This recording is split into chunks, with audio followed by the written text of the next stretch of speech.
Nos vamos ahora al Parlamento porque hay novedades, ya nos los cuenta Roberto Riolfo. ¿Cómo estás, Ro?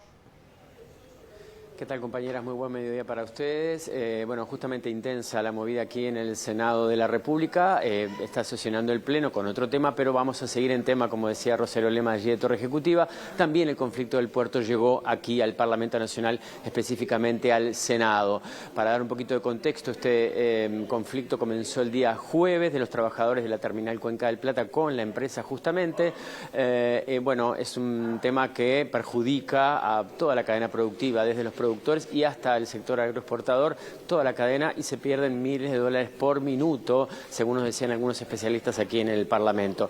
Quien concurrió esta mañana aquí fue el integrante del directorio de la Administración Nacional de Puertos por la oposición, me refiero a Jorge Gandini. Se reunió con bancada de senadores de Colorados y Blancos para explicar, dar un informe de lo que está sucediendo allí en el puerto. También, a modo de ilustración, decirles que la terminal Cuenca del Plata es especialista en el manejo de contenedores y, valga la redundancia, maneja el 70% del movimiento del puerto. Por eso es bien importante y está desvelando no solo al Poder Ejecutivo, sino también aquí al Legislativo. Vamos a escuchar entonces lo que decía Gandini tras comparecer con los senadores blancos y colorados. Nunca hubo un conflicto más allá de 72 horas en la terminal. Llevamos 6 días. Esto ha generado pérdidas importantes para los trabajadores, para los exportadores e importadores. Las navieras empiezan a virar otros puertos. Puede tener consecuencias muy complicadas para la salida estratégica del país. Los trabajadores saben desde hace mucho tiempo que se incorporaba el software Navis. No es un software que esté vinculado a los equipamientos, no maneja una grúa. Es un software de gestión. Dice, este contenedor que está 3 pisos más para abajo, hay que sacarlo porque sube primero al barco. Es eso. El día que migraba el sistema de uno a otro, de un software vigente al otro, ese día aparecen los documentos y aparecen los reclamos. ¿Qué dicen? Dicen que hay que pasar a pedir trabajar de 8 a 6 horas porque el ChatGPT les informó que con este nuevo sistema, Navis, la empresa va a tener un 20% más de productividad. Increíble, pero es así. Lo que dice TCP es que hay un convenio vigente que se incumplió, porque debió haberse avisado que se iba al conflicto, se aplicaba el convenio, hay 5 días de negociación, hay que ir al Ministerio de Trabajo, las partes tienen que exponer y se negocia. Y hay una cláusula de paz. Nada de eso se cumplió, fue directo al conflicto. Están de acuerdo la empresa con negociar una hoja de ruta que propuso el Ministerio, pero mientras se trabaja. ¿Qué dice el sindicato? Negociemos, pero no se trabaja. Y esto puede demorar muchos días, semanas. El país no puede sostener ese ritmo. De esa reunión participaron, por supuesto, los coordinadores de bancada, me refiero a Robert Silva y Graciela Bianchi, que también integran la Comisión de Trabajo. Ellos van más por el lado de, primero, la preocupación de que este conflicto siga la misma suerte del conflicto de la pesca que tuvieron 90 días para resolver. Esto, yo les decía, es mucho dinero por cada minuto, es imposible que corra la misma suerte, por eso la preocupación de todos los estamentos del Estado.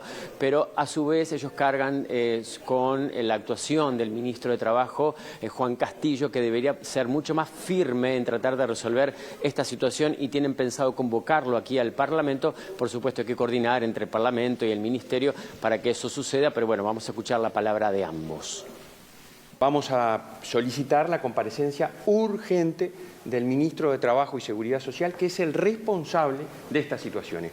Porque lamentablemente el país ya tiene un antecedente que nosotros con Bianchi lo advertimos una y otra vez, que fue el terrible conflicto de la pesca durante más de 90 días, que por un radicalismo sindical y cierta contemplación en la actuación del Ministerio se permitió lo que se permitió. Y nosotros estamos muy preocupados porque la situación amerita una rápida intervención del Ministerio con competencia en el tema. ¿Dónde está la omisión del Ministerio? Porque en realidad ese es el Ejecutivo. porque para charlar estamos nosotros, debatir estamos nosotros en el Parlamento. ¿Que tiene que negociar el ministro? Sí, pero resulta que con el otro conflicto estuvimos 4 o 5 meses esperando la resolución del ministro. El Ministerio y el Poder Ejecutivo tienen que ejecutar, porque si el conflicto de la pesca provocó pérdidas millonarias, imagínense además lo que significa todo el movimiento del puerto, la competencia que tenemos de otros puertos de la región, que las empresas se vayan a otros puertos. Sabemos que tenemos empresas que son belgas, ustedes háganle entender a los belgas que acá no pueden entrar para los contenedores porque a algún sindicato se le ocurrió, porque hay varios, porque se le ocurrió que en lugar de trabajar 8 horas quieren trabajar 6 por un software.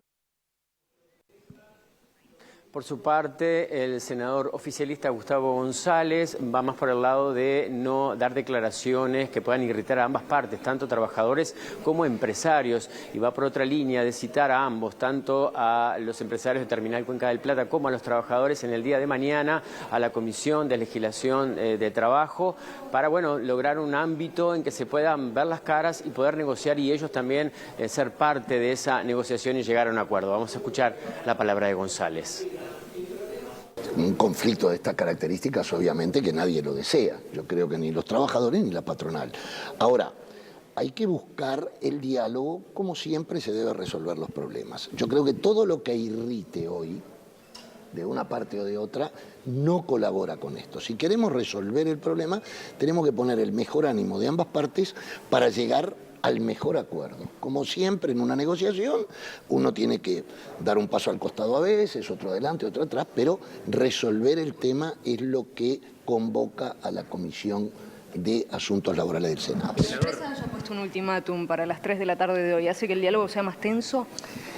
Bueno, obviamente que sí, pero uno puede, en un conflicto siempre hay una situación tensa, ¿no es cierto? Entonces, todo lo que irrite, como dije hoy, no lleva a eso. Si este es el planteo de la empresa, bueno, ojalá recapaciten, lo vean y se sienten a dialogar. Me parece que eso es lo que reclaman todas y todos los que queremos que esto salga adelante. Por lo tanto, tanto los trabajadores como la patronal tienen que sentarse y discutir. Yo no quisiera que esto fuera otro conflicto como el de la pesca. Muy bien, ahora cambiamos radicalmente de tema, pero seguimos en el Parlamento, por supuesto. Desde las 9:30 de la mañana está convocado el Pleno del Senado para tratar la ley de lavado de activos que modifica la vigente ley 19.574. Recordemos que, bueno, había algunas restricciones que fueron bajadas en la ley de urgente consideración, como por ejemplo el manejo, las transacciones en efectivo, habían bajado de $100.000 a $40.000. La idea de este proyecto de ley es volver a restituir el $100.000 como manejo, restituir los $40.000 como manejo para poder seguir la ruta del dinero, lo decían del oficialismo, que esa es la idea de este nuevo proyecto de ley. La bancarización obligatoria también, esto fue aprobado por unanimidad en la Comisión de Hacienda, pero hay algunos reparos ahora en algunos artículos que se están tratando ahora en el Pleno del Senado. El senador Sergio Botana habló entonces de esas diferencias y algunos artículos que no estarían acompañando. Escuchamos la palabra de Sergio Botana. Para que fuera bueno, primero tendría que tener una orientación general, porque acá lo que tenemos que cuidarnos es de no andar persiguiendo a los buenos y después no tener recursos para encontrar a los malos.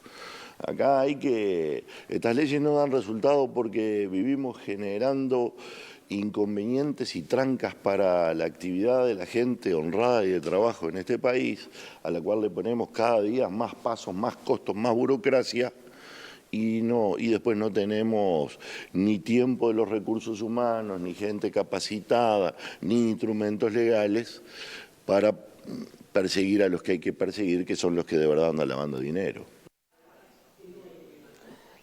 Por su parte, la presidenta de la Comisión de Hacienda, la oficialista Betiana Díaz, también habló con la prensa y dijo lo importante de los cambios y, por supuesto, para que estos cambios tengan asidero y sean efectivos, habría que también fortalecer los recursos para la Fiscalía de lavado de activos, algo que también nos dijo se está tratando en este momento. No quiso hablar de ese tema, profundizar, porque sabemos que el presupuesto se está tratando en diputados y también se está tratando el fortalecer un poco a la Fiscalía económicamente y con recursos para que sea más efectiva. Vamos a escuchar entonces la palabra de Betiana Díaz.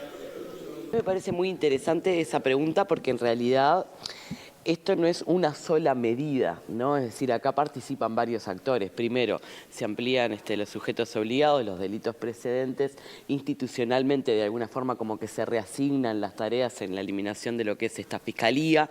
También además hay que pensar que esto va acompañado de la discusión presupuestal, se están negociando algunas modificaciones para con la fiscalía, de eso ya se están encargando los diputados, así que no puedo profundizar en eso, pero también esto va acompañado de otras medidas que fue tomando el Poder Ejecutivo, por ejemplo, la creación del sistema de lucha contra el crimen organizado y bueno, el lavado de activos. Y cuando uno ve integralmente, lo que hay que fortalecer es los recursos disponibles que hay en términos financieros y en términos de recursos humanos para poder hacer las investigaciones necesarias, ¿no? Nosotros estamos teniendo pocos reportes.